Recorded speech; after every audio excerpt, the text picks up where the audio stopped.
pagos por diária. Aqueles que não fazem parte do quadro fixo de empregados poderiam recorrer à justiça para formalizar um eventual vínculo empregatício caso ficasse comprovado, por exemplo, que a prestação de serviços é habitual, e não extraordinária. O APCLOSER, lançado em dezembro de 2018 motivado pela reforma trabalhista e pela criação do contrato intermitente, tem entre seus objetivos diminuir a exposição das empresas à justiça do trabalho, além de diminuir o tempo que bares e restaurantes levam hoje para encontrar funcionários extras. Vigente desde o fim de 2017, o contrato intermitente é aquele em que a empresa registra em carteira o funcionário, mas sem estabelecer salário ou jornada fixa. O trabalhador pode ser convocado por alguns dias ou horas no mês, a depender da demanda por parte do contratante. Desse total, ou 12,32%, são postos de trabalho com contrato intermitente, 38,4 mil, ou parcial, 11,9 mil. Esta última modalidade já existia, mas foi flexibilizada com a reforma trabalhista, que virou a lei. O trabalho intermitente vem numa crescente desde o ano passado. Sua participação no saldo de vagas formais registradas pelo Cadastro Geral de Empregados e Desempregados, CAGED, saltou de 5,5% no primeiro semestre de 2018 para 9,4% no mesmo período deste ano. Em junho, respondeu por 21% do total de postos criados.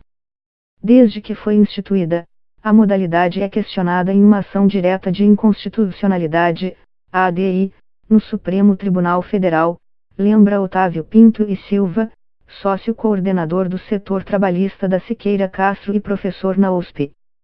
Na ação, uma entidade sindical argumenta que a criação de regimes flexíveis como esse viola a princípios constitucionais como o da dignidade humana e do valor social do trabalho. O advogado reconhece que a criação do trabalho intermitente atende a uma demanda empresarial, e pontua que nesse debate também se discute se a modalidade não seria uma alternativa ao desemprego, para garantir alguma renda aos trabalhadores em momentos de crise. Mas não há como negar que é uma forma de emprego mais precária, diz o professor, ressaltando que muitos desses trabalhadores, apesar de receberem o que seria proporcional ao pagamento de férias por período de serviço, dificilmente conseguem tirar férias de fato, justamente por terem pouca previsibilidade em relação à jornada.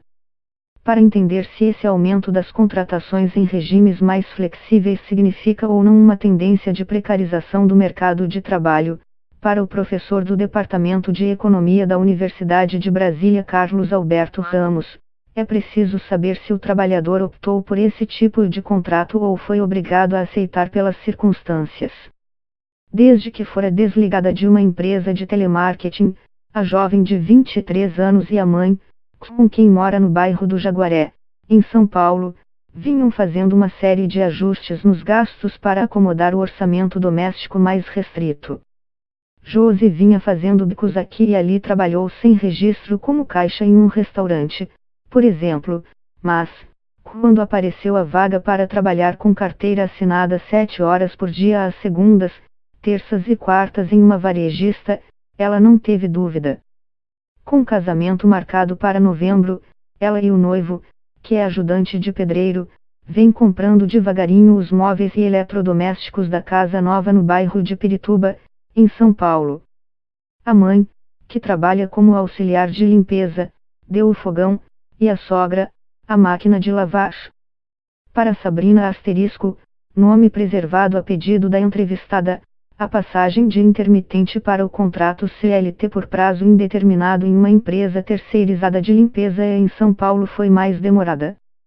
Como intermitente, ela geralmente cobria atestado, trabalhava quando um funcionário adoecia ou quando havia faltas.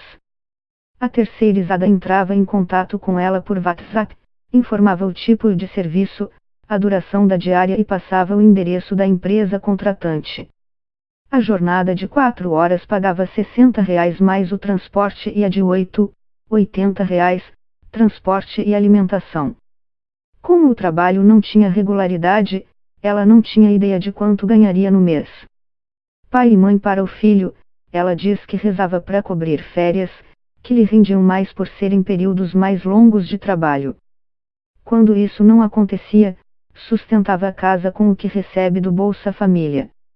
Quase um ano depois, começou a insistir com os coordenadores de que tinha chegado ao limite. Ameaçou deixar a empresa e acabou conseguindo um contrato permanente.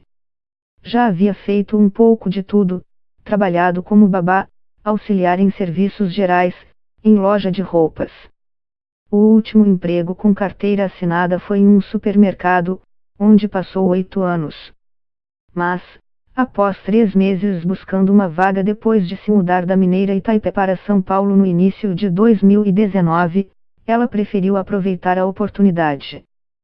7 meses depois da mudança, a obra acabou, o companheiro conseguiu uma vaga como ajudante em uma padaria e o casal, que mora em Barueri, está juntando de dinheiro para voltar a Minas daqui a alguns anos. Simone acabou sendo contratada como funcionária permanente, mas lembra que parte dos colegas admitidos para reforçar as vendas no fim do ano foram desligados nos últimos meses. A engenheira química Marcia Lacerda, de 30 anos, foi contratada como intermitente por opção. A modalidade, para ela, traz a flexibilidade de que precisa para estudar para concursos públicos. Ela acabou fazendo um curso de Beer Sommelier durante a pesquisa de doutorado que tem como tema uma enzima que acelera a fermentação da cerveja, e decidiu procurar o extra nessa área.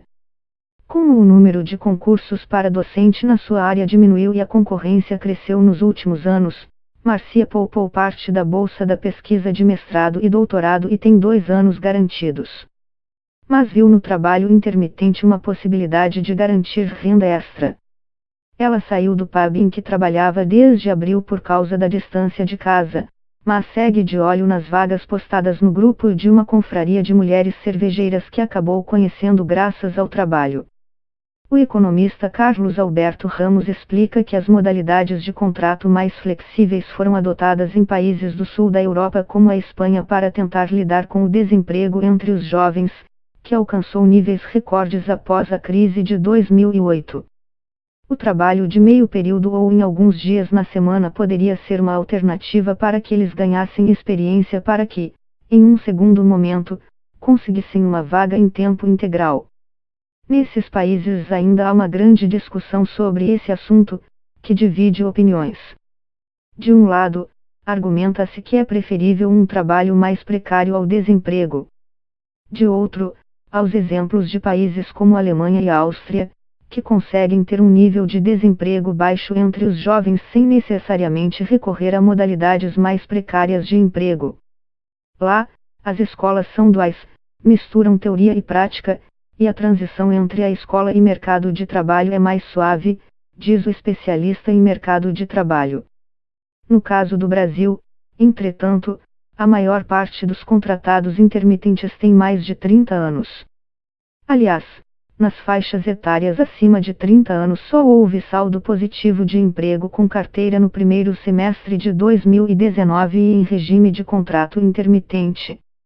Quando esse tipo de trabalho, intermitente ou parcial, envolve mais os adultos, que geralmente são a principal fonte de renda da casa, aí é complicado, pondera Ramos. Outra forma de medir se o aumento das contratações intermitentes e com jornadas parciais indica uma precarização seria verificar se esses trabalhadores gostariam de trabalhar mais horas ou por mais dias. Os dados do CAGED não trazem essa informação, mas outra pesquisa mensal sobre o mercado de trabalho, a PNAD contínua, faz a pergunta aos entrevistados. O número de pessoas subocupadas por insuficiência de horas trabalhadas, ou seja, que gostariam de trabalhar mais horas do que efetivamente trabalharam no mês da pesquisa, bateu o recorde da série histórica, iniciada em 2012, atingindo 7,4 milhões. Esse e outros indicadores como o do número de desalentados, que segue em nível alto, 4,8 milhões, são um contraponto à redução da taxa de desemprego observada no segundo trimestre e reforçam as avaliações de que não há ainda um sinal claro de reversão da estagnação do mercado de trabalho. São variações da série. Um mês o desemprego aumenta, em outro cai. Enquanto a economia não recuperar, não vai haver geração consistente de emprego, avalia o economista. A queda na taxa de desemprego no trimestre de abril a junho, de 12,7% no primeiro trimestre para 12%, foi concentrada no aumento das contratações sem carteira assinada e por conta própria. Além disso, tirando os efeitos da sazonalidade, já que no primeiro trimestre o desemprego tradicionalmente sobe, com a dispensa dos temporários contratados para o Natal, a taxa não variou, se manteve estável em 11,9%, de acordo com os cálculos do Banco Itaú. A contratação é informal, algo que, de acordo com Walter Vieira, presidente executivo da Closer, o aplicativo desaconselha as empresas que usam o serviço. Aos poucos, a plataforma tem sugerido aos profissionais que se tornem microempreendedores individuais, MRI, um movimento iniciado pelos aplicativos de transporte. No caso específico do trabalho intermitente, um dos motivadores do surgimento do app, a plataforma reforça aos usuários que a modalidade segue questionada na justiça e alerta sobre possíveis riscos. Aos 17 anos, Luiz se alistou e passou 4 anos nas Forças Armadas. Foi na Marinha que ele começou a trabalhar na área gastronômica, no restaurante da base. Aproveitou a experiência e foi para Brasília, onde passou 6 anos em uma terceirizada que prestava serviços para restaurantes.